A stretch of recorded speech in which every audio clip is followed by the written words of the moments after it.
In the heart of Washington, D.C., the Senate hearing room buzzed with anticipation, its air thick with the weight of impending revelations.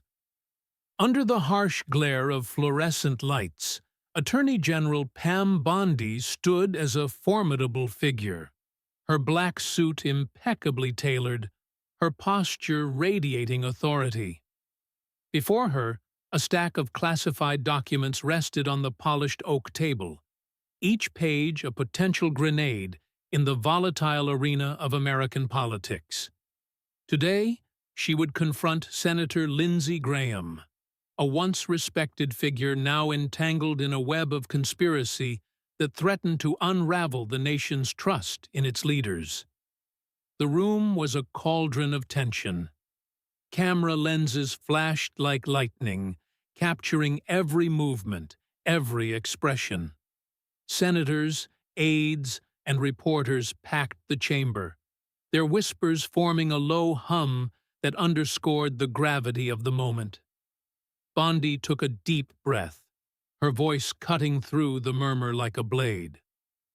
Honorable Senators, I stand here today to expose a truth that has been buried too long. Senator Lindsey Graham has acted against America's interests, covertly supporting actions to prolong the war in Ukraine, defying President Trump's directive for peace. The accusation landed like a thunderclap. Murmurs erupted, and several senators exchanged uneasy glances. Graham, seated a few meters away, gripped the arms of his chair, his face flushing crimson. He leapt to his feet, his voice sharp but unsteady. This is a witch hunt. I acted in the interest of national security, not betrayal. His words carried a veneer of confidence, but a slight tremor betrayed his unease. Bondi remained unfazed, her eyes locked on his, her expression unyielding. She signaled her assistant, a young woman named Sarah, to project an email onto the large screen behind her.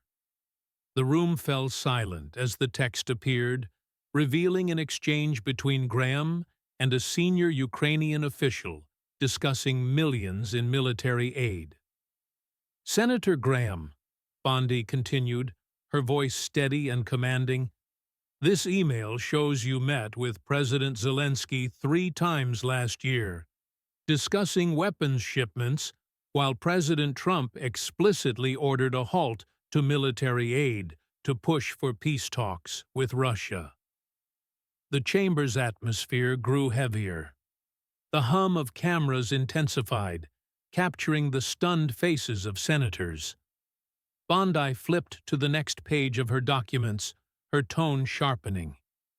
We've also uncovered financial transactions between your office and a Kiev-based defense company. A sum of $2.3 million was funneled through offshore accounts. How do you explain this, Senator? Graham slammed his hand on the table, his eyes blazing with defiance. These accusations are fabricated. I haven't taken a dime from Ukraine or anyone. He turned to the senators, his voice rising in desperation. Ms. Bondi is turning the Department of Justice into a political weapon to serve President Trump. This is an unprecedented abuse of power. A reporter in the press row whispered to a colleague, Graham's panicking. Bondi, undeterred, reached into her leather briefcase and produced another set of documents. We'll return to the financials later, she said, her gaze piercing Graham. But let me tell you about a source. 3 weeks ago, a former CIA employee, requesting anonymity, handed me a dossier. This dossier contains not only emails, but also recordings of calls between you and a Ukrainian oligarch, Viktor Kolomoisky, who directly benefits from the war's continuation. In Bondi's mind, a memory flashed. 3 weeks earlier, she sat in a dimly lit cafe on the outskirts of D.C. A man in a baseball cap, his face obscured, slid a USB drive across the table. "This is everything you need on Graham," he whispered before vanishing into the night. Bondi had spent countless nights with her trusted FBI team, led by Sarah, analyzing the data. The emails, recordings, and money trails all pointed to one conclusion: Graham was at the center of a dangerous conspiracy. Back in the hearing, Bondi's voice grew firmer. "Honorable Senators, President Trump was clear. America will not be dragged into a senseless war. But Senator Graham's actions, secret trips to Kyiv, pushing for drone and missile deliveries, have undermined our peace efforts. These actions betray not only the President, but the American people who yearn for peace." A Republican senator, a longtime ally of Graham, raised his hand to interrupt. "Ms. Bondi, do you realize that prosecuting a veteran senator like Mr. Graham risks dividing our party? Do you have concrete evidence proving he intentionally sabotaged the president?"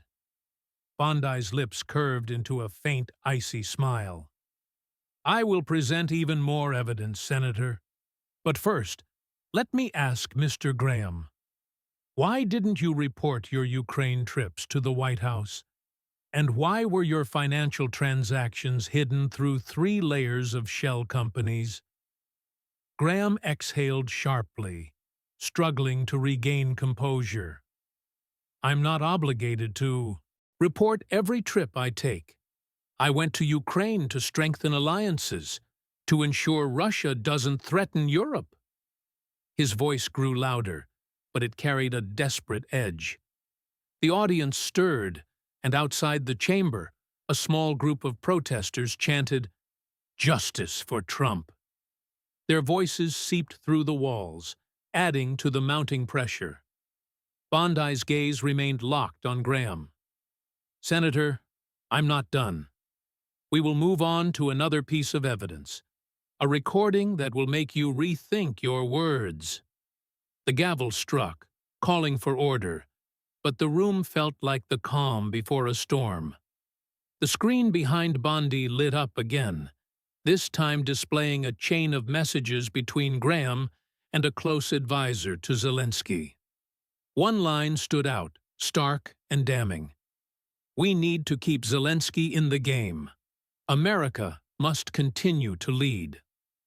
Graham's digital signature was unmistakable. Whispers spread like wildfire through the chamber. Reporters leaned forward, scribbling furiously. Graham's face paled, his hands trembling slightly. "Those messages are taken out of context," he protested. "I was protecting our allies from Russia's aggression." Bondi let the silence linger, her gaze sweeping the room, catching the skeptical looks from senators who once supported Graham. If this was about protecting allies, why not inform the White House?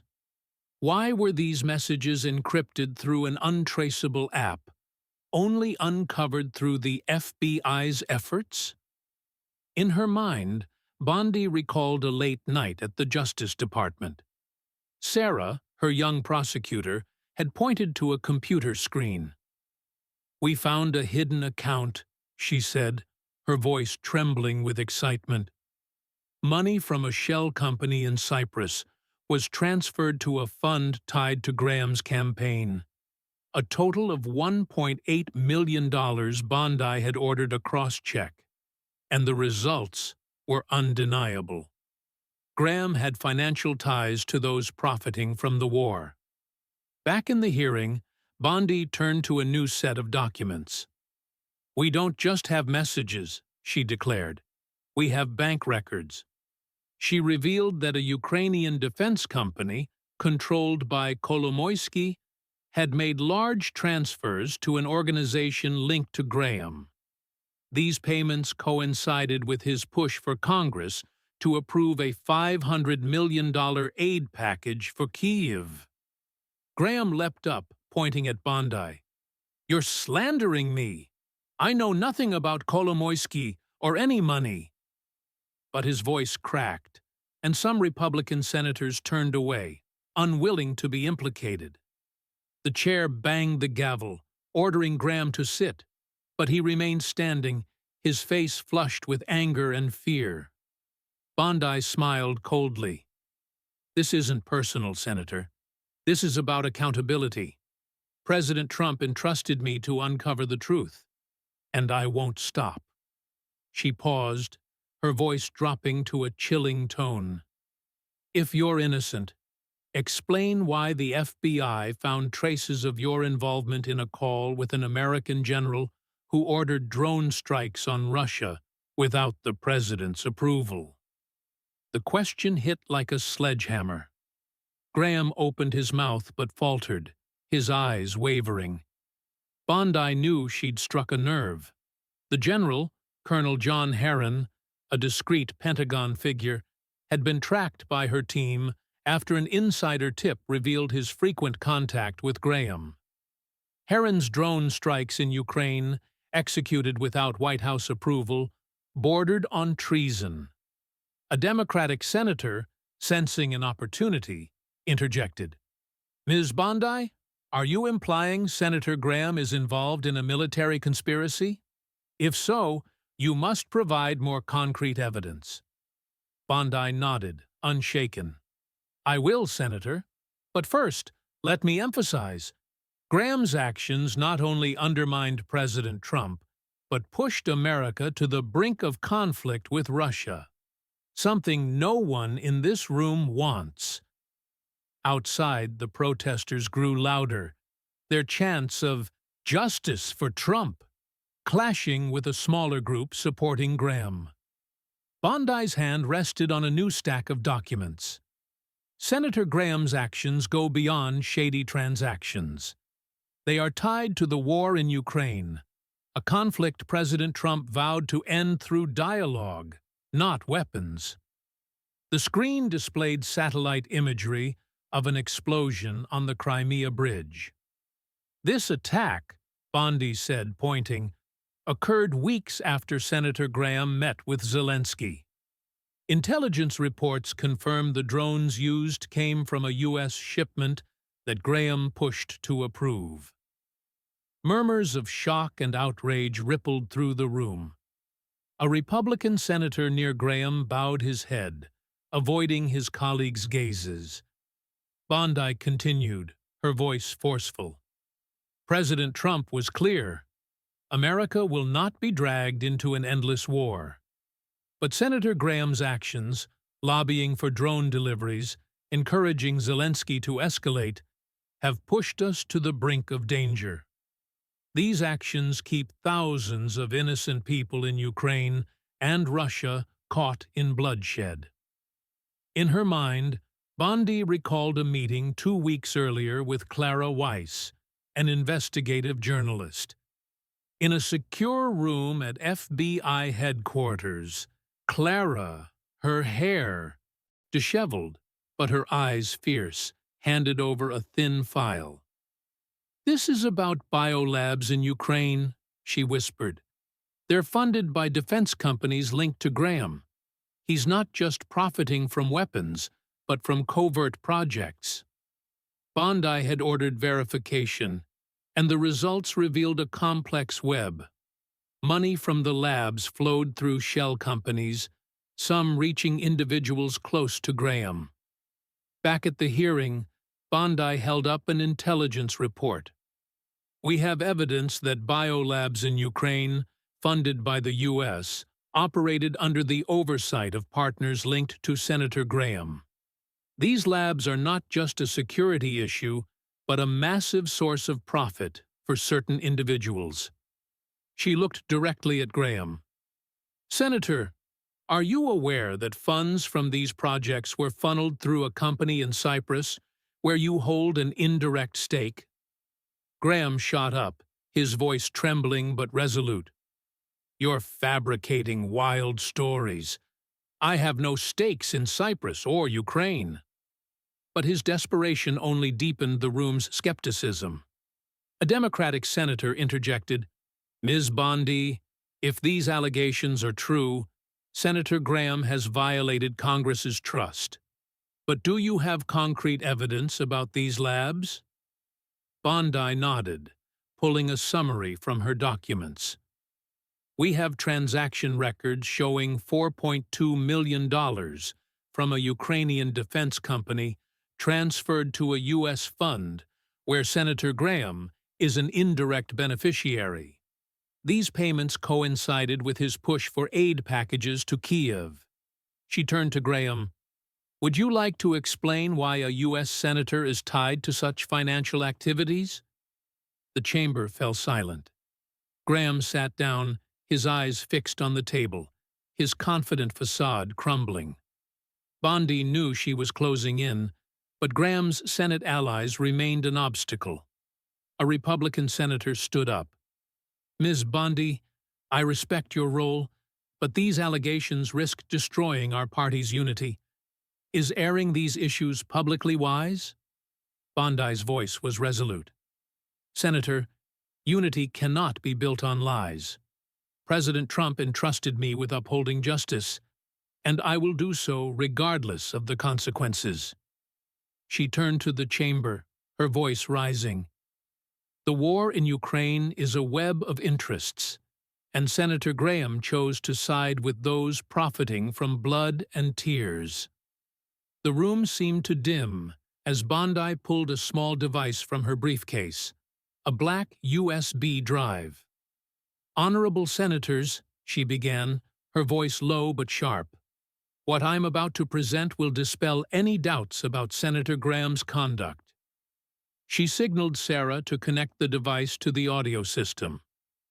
This is a recording of a conversation between Senator Graham and Viktor Kolomoisky, recorded 3 months ago. The speakers crackled. Then Graham's voice rang out, Victor, we need to keep Zelensky in a strong position. If Trump cuts aid, I'll ensure Congress passes the new support package, but I need that funding as we agreed. Gasps filled the chamber. Senators sat stunned, and a CNN reporter scribbled frantically. Graham shot up, his voice breaking.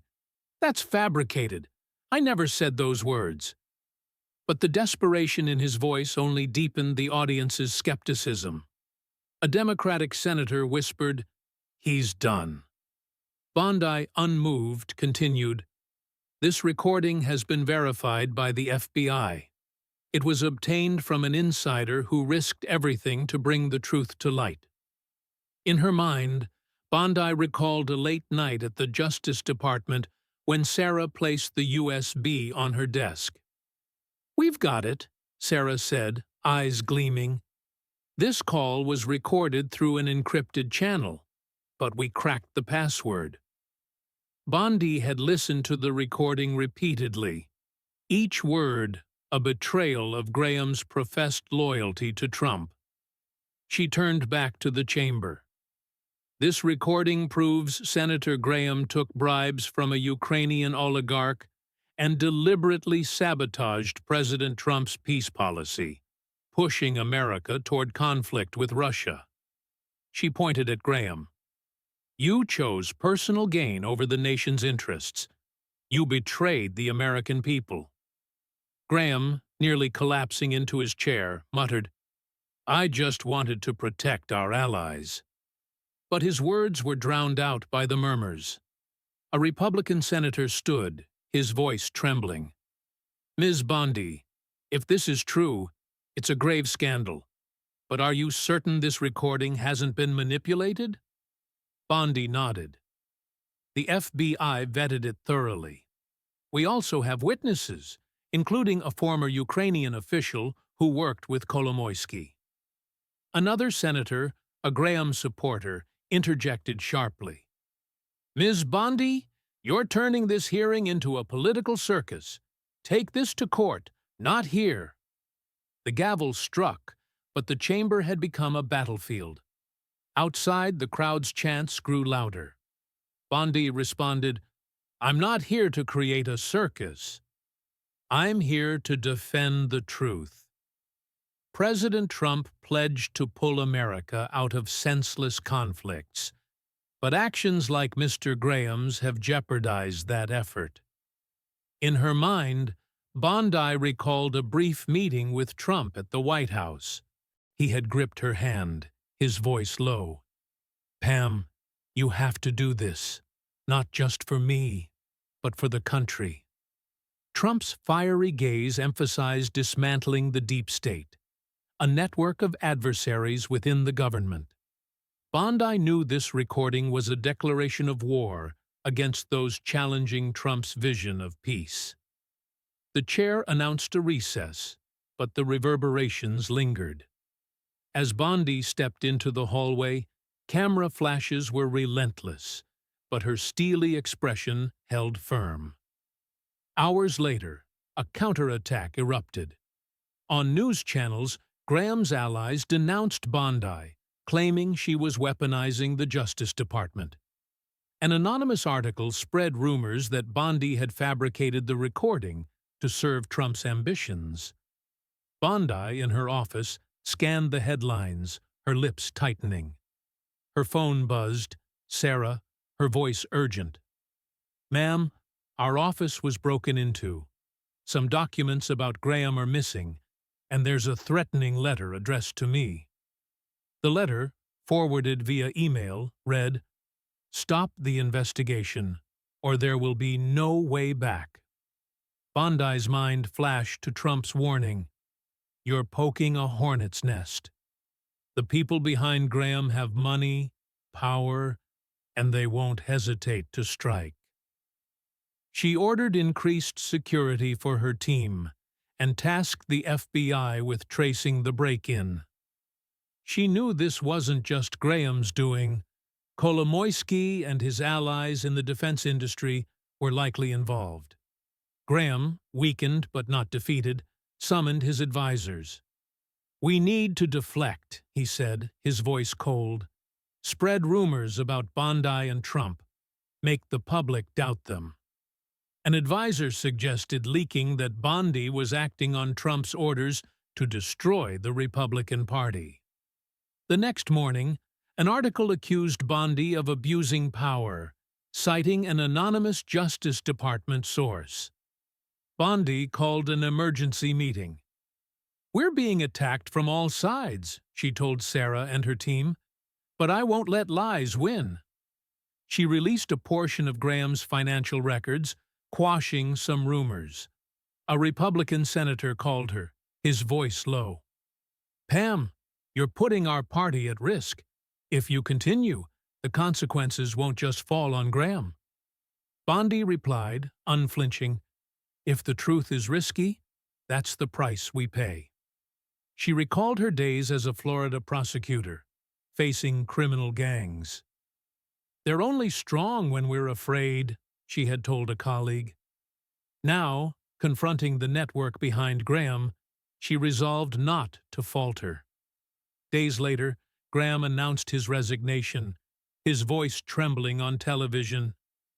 "I'm leaving to preserve Republican unity," he said, but no one believed it. The FBI, under Bondi's direction, uncovered $3.5 million in offshore accounts tied to Graham's campaign. Bondi summoned her team. "Graham is one link," she said. "Kolomoisky and his network must be exposed." Sarah revealed leads to a London company connected to NATO and Pentagon officials. Bondi ordered the investigation accelerated, knowing the network stretched beyond expectations. Internationally, Kolomoisky became the focus of an Interpol probe, triggered by Bondi's documents. A Guardian article revealed his millions-funded political campaigns in the U.S. and Europe. Within the Republican Party, the fallout lingered. Some senators apologized and pledged cooperation with Trump, while others lobbied to undermine Bondi. A rumor spread that she was targeting disloyal officials. Bondi countered by releasing more evidence, bolstering her credibility. One evening, Clara Weiss messaged Bondi, "Be careful. Kolomoisky has friends in higher places." Bondi pocketed her phone, stepping under D.C.'s dim streetlights. Support from Trump and the public gave her strength.